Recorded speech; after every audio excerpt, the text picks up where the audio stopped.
You are listening to I Am Interchange. I am Interchange.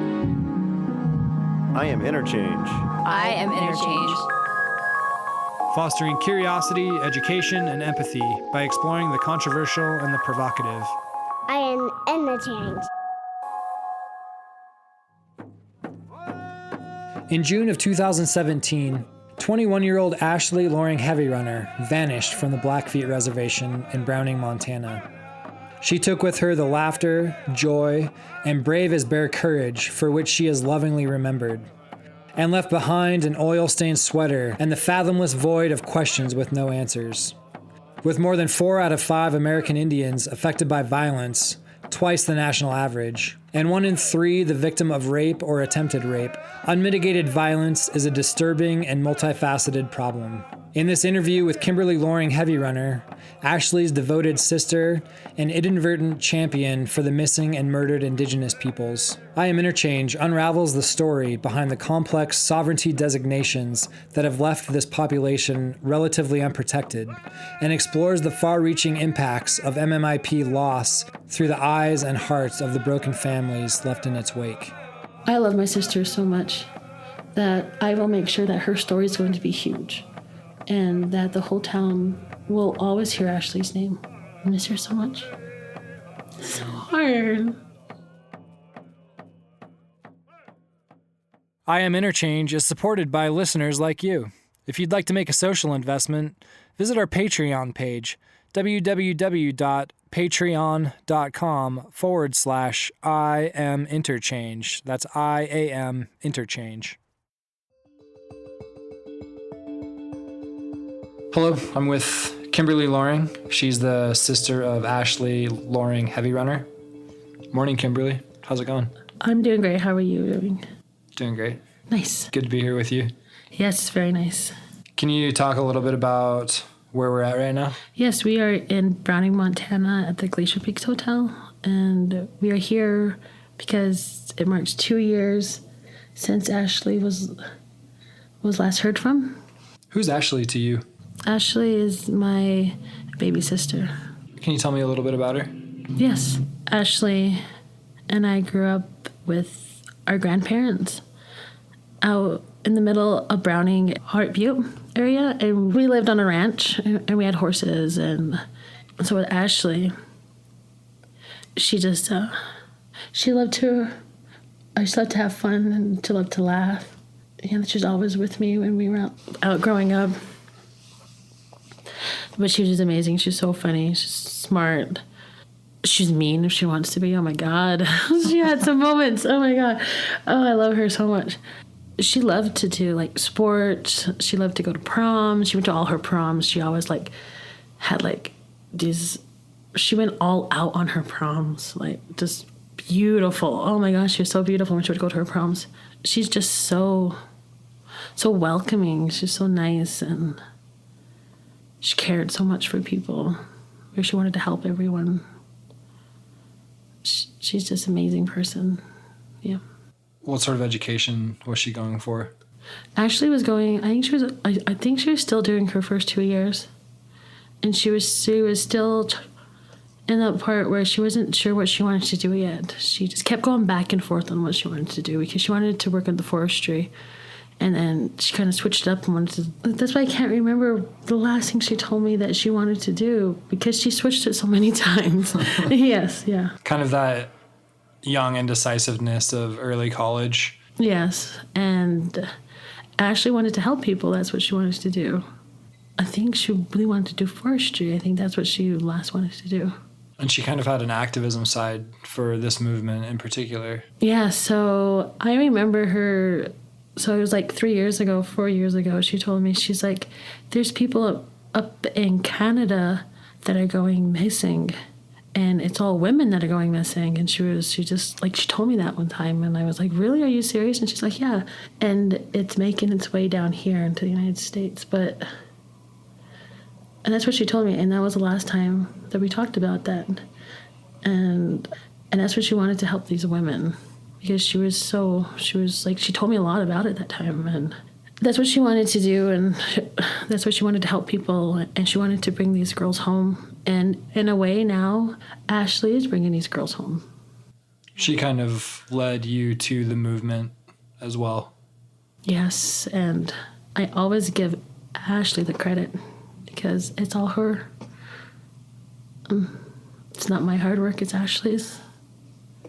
Because it's all for Ashley. So. What happened with Ashley? Can you tell me about where you were when you sensed something was wrong and what followed? Yeah, so in March of 2017, I told her that I was going on a trip to Casablanca and that I'll be back in 3 months if she wait for me, because we had a plan that she would...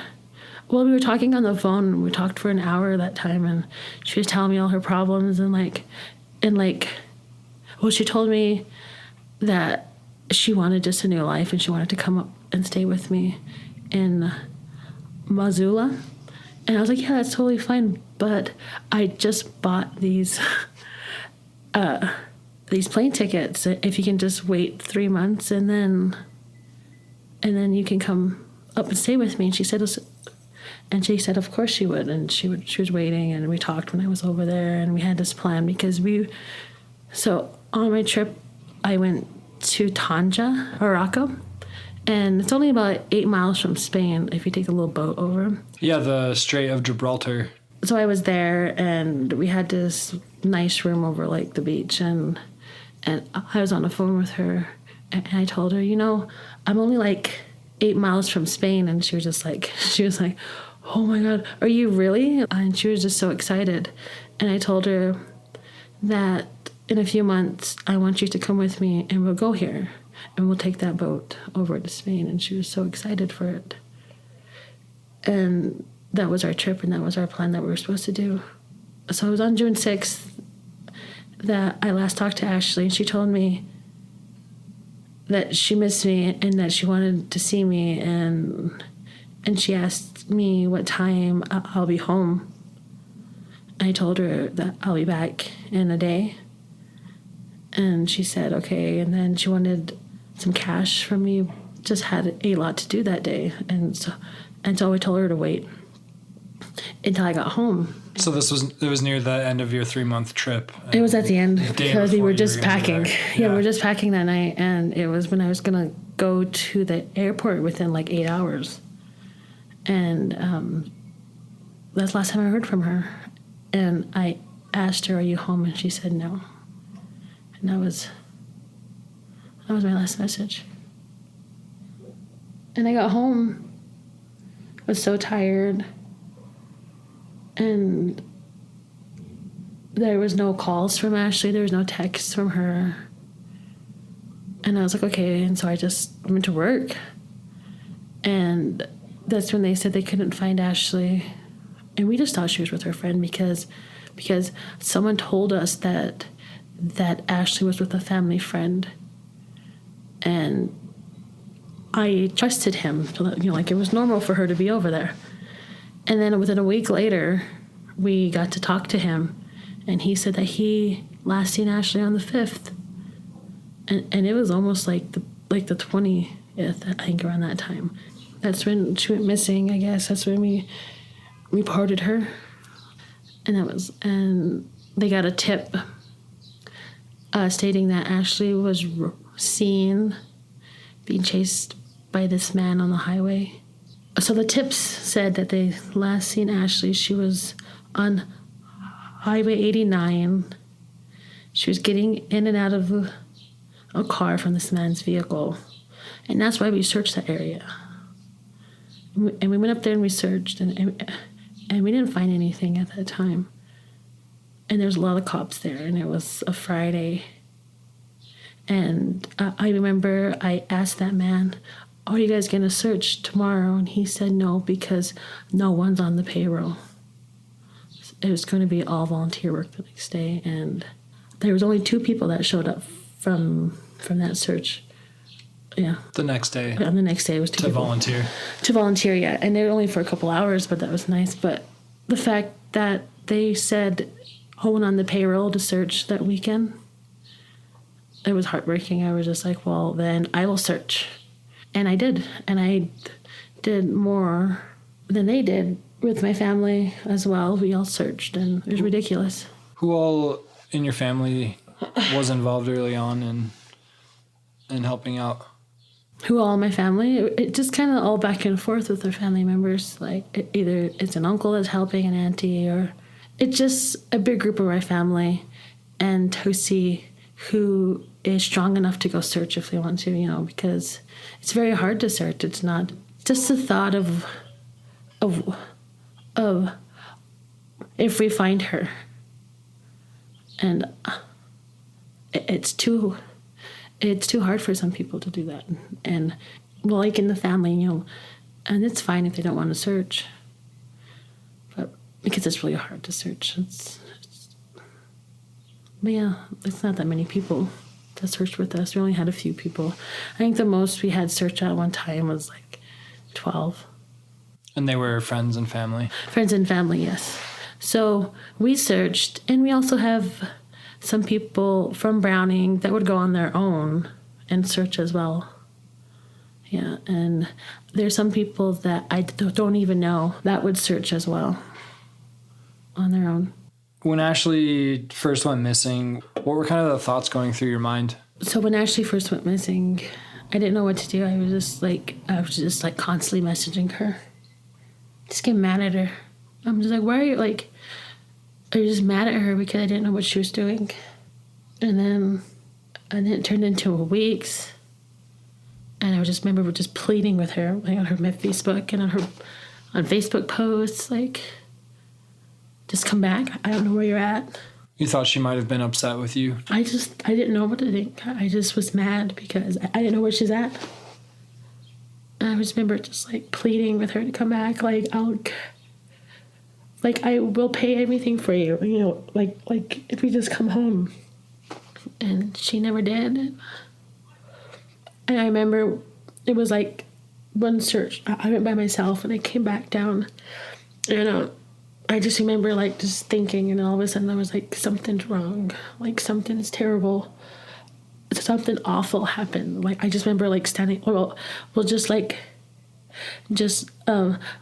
like in the car, we were just in the car by myself, and I was driving, and I just remember thinking like something awful happened, like something's wrong. And it was at that moment I knew that I will be searching for a long time. And now it's 2 years later, and we searched all the time for Ashley. Beyond your family, when did you reach out for help, and from who? So when Ashley went missing, it was all on Facebook. We all posted stuff on Facebook, and I just knew that I needed her name out there. Like I wanted everyone to know her name and what's going on, and we did a post, and it reached 168,000 people. That's when I asked if you know any news stations, anybody that. Oh, it's such a long time ago. Oh my gosh. So we used that post, and that post reached the right people, and we got her name out there, and we worked with 14 film crews and stuff. And that's how we got everybody to know Ashley's. So it's kind of a grassroots effort from social media asking for help, and then from there, her name got out, and you built momentum with media companies? Yeah, it was great. It was a crazy time because all I knew was to make sure Ashley is known everywhere. And we did that. And we're still doing that right now, yeah. Are there any other ways that you've searched? Yeah, we walking up mountains, getting chased by grizzly bears. And then we also would go to events and talk. Everywhere we went, we talked about Ashley and her story and her picture. And we handed out posters, flyers, cards, pens, water bottles. And we also had family members up in Portland, and they would search on Google Maps, and I would be here in Browning, and they would be showing me roads on the Google Maps and stuff like that. So that's how we did it. Have the local authorities been helpful? Oh, the Glacier County Sheriff? Yeah. Yes. They are pretty amazing. They're pretty nice. Your experience has been good, and they've been doing a lot of good work to help you. Yes. So they are a lot easier to contact and talk to. Yeah. How about your experience with the Bureau of Indian Affairs? Bureau of Indian Affairs was an awful experience. We gave the investigator tips that were not followed. He told us that he was going to talk with people, but that he didn't show up. At one time, he told us that he was going on a search right now, but my auntie seen him just at the casino at that same time that he said he was up in the mountains. And it was just an awful experience with working with BIA. I would never want to work with them ever again with that. Just with that agent, I should say. That agent ruined Ashley's case, I believe. It was one agent in particular, not the agency as a whole, but one. Yes, just that one agent, because he just said so many things that was not true, which he had no right to lie, and he just would always lie. So we found the sweater. And this person said that's the last thing that she's seen Ashley wearing, and that sweater was misplaced for 15 months. And right after we found that sweater, he stated that he searched that area that very next morning, or that next day, I should say. I was there with my father for 2 weeks every day after that. There was not one time there was not one time that a officer was up in that area. And I just don't understand why you would lie about that. He told us that they searched this other area, and I just asked this other officer that was there that day. They said that they did not search that area. So I don't know why he's lying so much. I believe that if we worked with the other agent, then maybe we could have found Ashley. Were they not willing to switch agents for you? It took almost 2 years to switch an agent, and I don't even know that one's name right now. I don't even know who we're with now because we don't work with them anymore. So we just contact the FBI now. So it's since moved from the local BIA to the FBI? Yes, after 9 months. After 9 months, so yes. It took a while. Yeah. Has the FBI been helpful? Yeah, they seem to be doing the best they can. I wish they could find more information out. But they have somebody actively on the case who answers your calls and follows through with what they say they're going to do? For a while there, I waited 3 months to talk to this agent, and then after I went to Washington, D.C. to speak, it seemed like we got a lot more calls from them. But the case is so hard. That's what they need to understand is like, yes, the case is hard, but for the family, it's worse, you know? Yeah, that's a long time to wait on a fresh case that's has to do with searching for someone. Yes, but I should say that when we get tips and good tips, the FBI agent, he's on them. He's on them. I can't really say that he's terrible, but we had a good experience with FBI so far. I don't want to ruin anything. Yeah, right. He's amazing. I love him. No, I'm just kidding. Maybe they'll listen to this. Yeah, but no. Call you. So, for the past few tips that we've been getting and stuff. Well, like even in the past with working with this agent, so when we go on a search, he would always be there. So yeah, he did good. About the local community, I've heard a lot about maybe that they know more than they're saying or coming out with.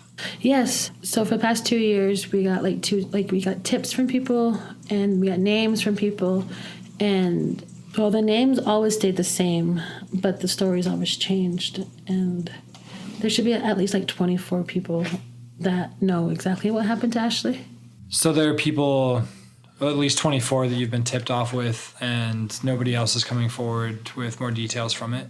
Yeah, and so we, so just a few months ago, we posted all their names on Facebook and told them, because it's 2 years, and they're just going about their lives and just being happy, and we're here with the pain. So You're still here, dealing with it. Yeah, and so I was thinking, it's 2 years, you know, all I want is my sister. And even if we have to bring her home, if she's not with us anymore, then she still needs to come home. We need to, you know, bring her home. I don't even care about the case right now. All I want to do is find my sister. So we just put all their names out there. Why won't they come forward? I don't know, because it must be something awful that happened, that they're too scared to come forward. And even if they just leave a location, like write a damn letter, you know, like write a letter, just you know, we just want to find Ashley. Does that happen with other families that are going through this? The lack of people coming forward? Yes, so we talked with a lot of families that are going through the exact same thing. They just want to know where they are. They just want to know where they're. If they're gone, then we still have to bring them home. We can't just have them laying there in the mountains somewhere. We have to bring them to our home. And that's where they belong, is with their family. And I just can't believe that we're still searching for 2 years, because we need to bring her home. And they know that. But they must have been something awful that happened if they can't talk. But it's been so long that they're forgetting their lies. They're forgetting their lies, which is great. They should forget their lies because they lied so much. I believe that it's going to be soon that we find Ashley. Hopefully it'll be soon. I want to find her. I believe that too. Yeah. We're going to go on a search in a little bit. Yeah, we're going to go on a search. We're going to go see what we can find. We're going to bring bear spray.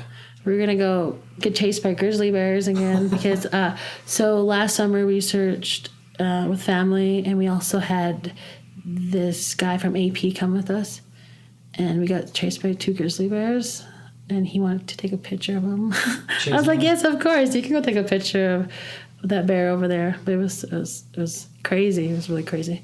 And we're going back to that area. There's bears everywhere we go searching, so you might see a bear.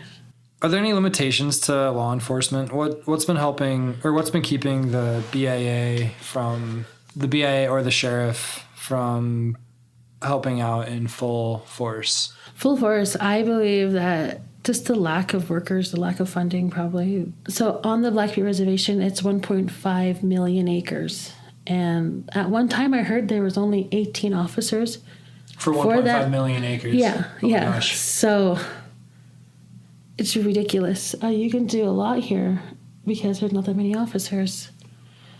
But the problem is why we had such a hard time with those officers is because one officer was involved with the suspect, and that's not just a rumor because I was there when it happened and I heard like everything. So there's a conflict of interest yes, within this particular case. Yes, there was an agent. No, it was a officer that was involved with the suspect, and the whole town knows about it, and that man knows he did wrong. He knows what he was doing, and I even talked to him about it as well, and he said that his authorities knew that he was talking to her, but at that time we were waiting weeks to talk to them. I don't understand how their bosses allowed him to talk to this woman that's not even the family when the family was still wanting a call back from them. He's an awful person. Is he involved in the case? Do you know who's involved and what happened? Yes, I know their names. I don't know if there's any more, but we just know the ones that we've been hearing for the past 2 years. What do you have to say to them? I just want my sister. If you can just talk. Even if you write us a letter somewhere, just drop it off somewhere. Like, just let somebody know, like, where is Ashley? Where is Ashley? You know, that's what I want to know is where is she? Speak up. Speak up. Like, why are you not allowing her to come home? You know, I don't understand. It's been 2 years. We're still searching. It's exactly what your sign said on the walk yesterday. Oh, yeah. Where is Ashley and speak up? Yeah, speak up. Because they are starting to forget, like, Ashley is real. And that's what happened. Whatever you guys did, you need just to let us know where she's at, because it's only going to get bigger. Her story, her name, it's only going to get worse. Yeah, it'll kind of weigh on their conscience. Yeah, and then plus, I love my sister so much that I will make sure that her story is going to be huge and that the whole town will always hear Ashley's name. I'm just going to make sure that they will always see Ashley. And maybe they'll speak up, but Ashley's story is only going to get bigger. So they better speak up now. It's just going to get worse for them. Because I won't ever stop looking for Ashley. You have a lot of drive. A lot of drive because I love my sister so much. Yeah.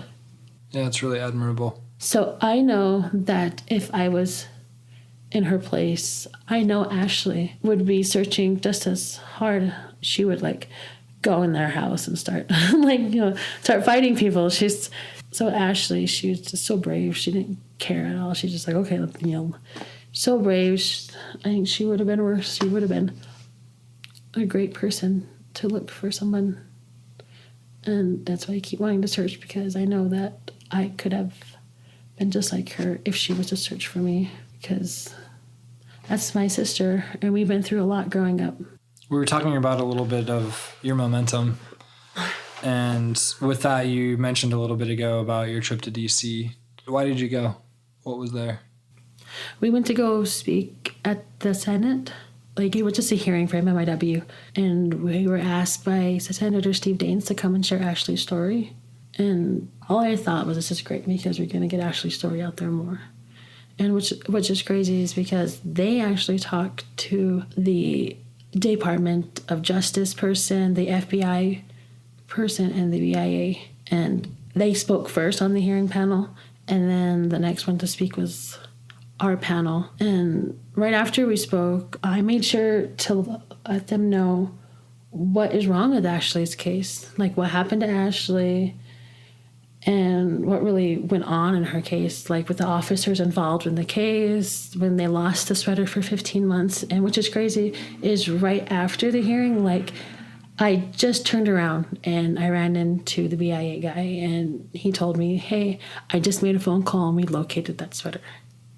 Literally, I was calling for 15 months, and we go talk at a hearing just off the chair, and he says, oh yeah, we already got the sweater. That quickly. So we had to go all the way to DC and basically tattle on them. It was ridiculous. If it's not Ashley's sweater, they should still have it tested. They should still take that sweater and Did they have it tested?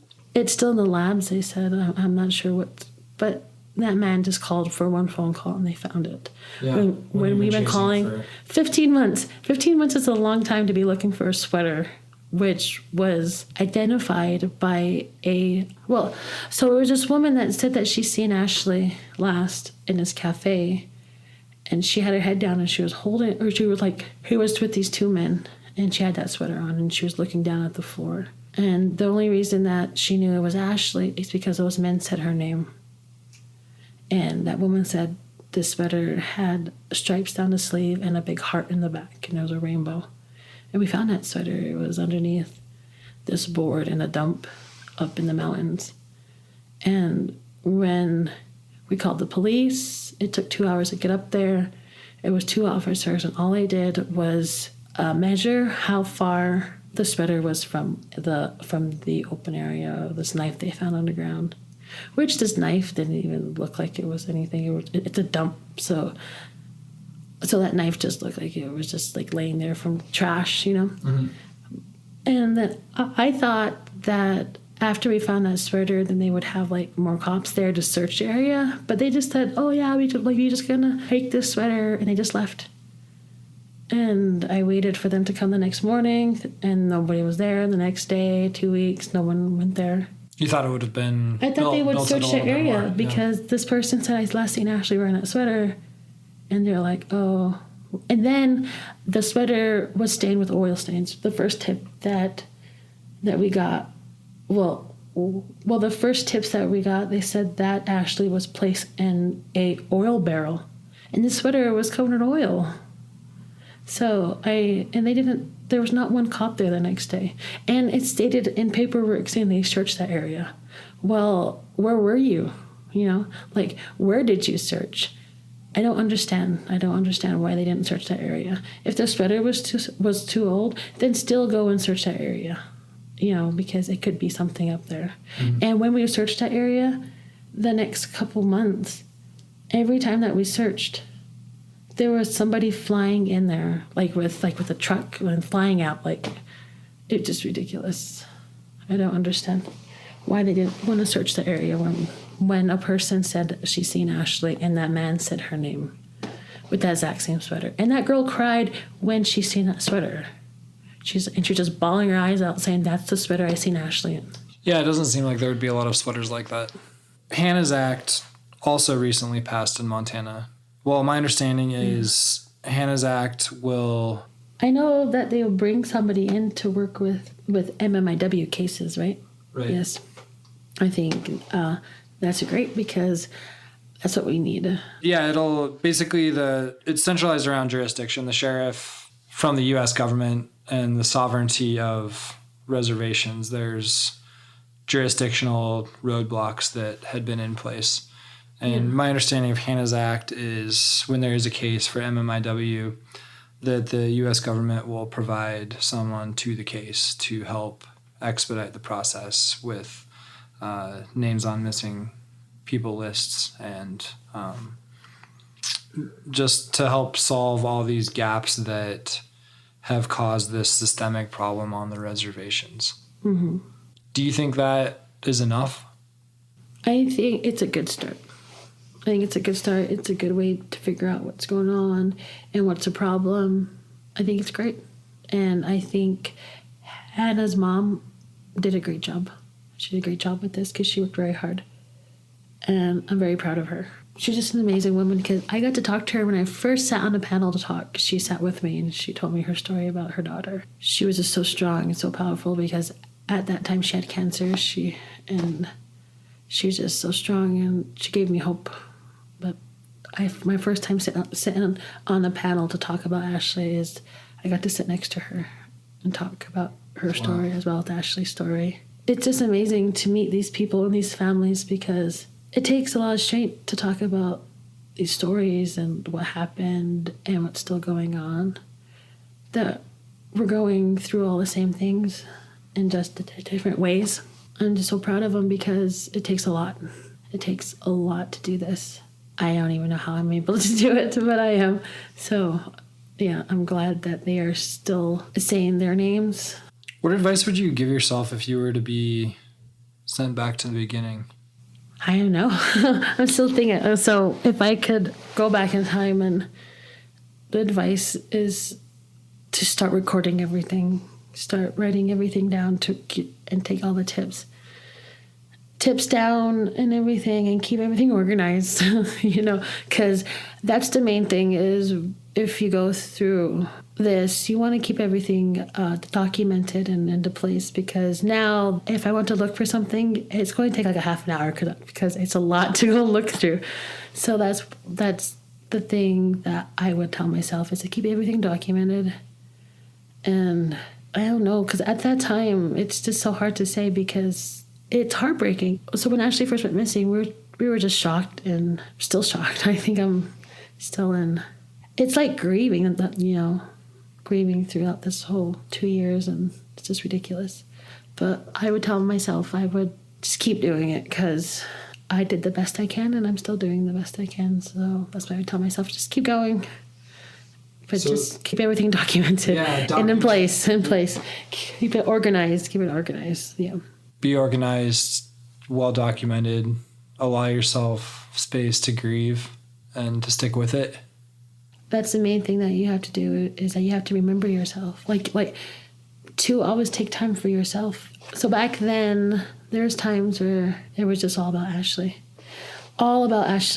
And which is totally fine, but it drained me. It burnt out to a point where I didn't know what to do with myself sometimes because there's everything about Ashley and searching, and I didn't change that. It's always good to think of yourself, to even to stop thinking about it just for an hour. I don't know what to say about that. Yeah, sounds like good advice. Yeah. Taking care of yourself a little bit while you can. If you want to do this, you can do it for years. But then at the end, you will be drained. You would be, because it's so heartbreaking, draining, and So there was this time where I didn't even sleep. I would go search. I would come home. I would just sit there and smoke outside and then go search the next day without even sleeping. And just going out there and forgetting to even sleep, forgetting to eat, forgetting to drink water, just searching and searching, and then just sleeping for a very long time and then waking up and searching. And What would Ashley think of your efforts to try and find her? I know my sister would be very proud of me because everything I did, my sister was always proud of me.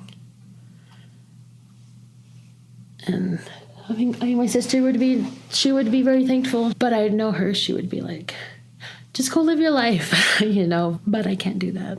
I can't do that because I know her, and I know she would not want us to be sad. She wouldn't want us to stop our lives because I literally stopped my life to look for Ashley. I put everything on hold because I was supposed to go back to Casablanca and get married, but I stopped that for 2 years, and I stayed here, and I left him in Morocco, and I just searched for Ashley. I put my whole life on hold to search for her, and I really miss my sister. I miss her so much. While Ashley Loring HeavyRunner and hundreds like her are still missing, there is hope. Recent legislative action seeks to alleviate MMIP and the bureaucratic and jurisdictional loopholes that have allowed for it. Passed in April of 2019, Hannah's Act creates a new Department of Justice position tasked with tracking missing persons cases in the state and assisting families and law enforcement agencies with finding those people. House Bill 20 defines investigative and reporting procedures for children believed to be missing as a result of custodial dispute. House Bill 54 requires the acceptance of missing person reports at all law enforcement agencies for their addition to a national database. The recently enacted Looping in Native Communities Act allocates $25,000 in grants to a tribal college, as yet to be determined, to create a missing Native Americans database. It also created a missing Indigenous persons task force within the State Department of Justice to oversee the new program, as well as identify and strategize ways to overcome jurisdictional reporting and investigative barriers. Finally, Savannah's Act, which was referred to the Subcommittee on Crime, Terrorism, and Homeland Security in June, directs the Department of Justice to review, revise, and develop law enforcement and justice protocols to addressing missing and murdered Indigenous persons.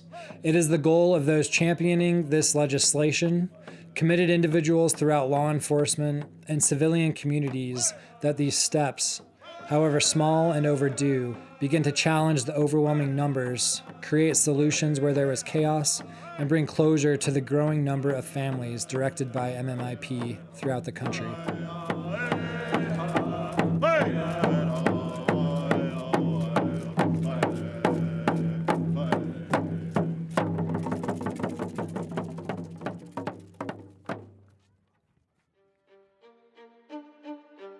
That's a wrap on this episode, and as always, there's a lot to consider. But one thing is certain.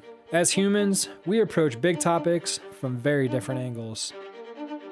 This episode was brought to you by the Montana Governor's Office of Economic Development, the City of Bozeman, 10 Directions, Hatch, the Yellowstone Theological Institute, Montucky Cold Snacks, the Nova Cafe, Zocalo Coffee House, Whistle Pig Korean, Dean Zesty Booch, Bliss, the Sola Cafe and Market, Shank Construction, Ben Johnson Photography, Loken Productions, Superfluous Industries, and Blunderbuss.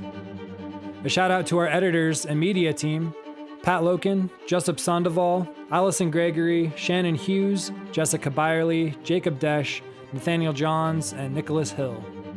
Thank you to Susan Karstensen, Kirsten and Pat Keynes, Yellowstone Theology Institute, Meg Singer, Timothy Tate, the Blackfeet community, and the Loring HeavyRunner family. A special thanks, as always, to Debbie Shank, Joe Fedora, Ethan Hoare, and Elliot Canfield. Do you have an issue that's riddled by gridlock in your community?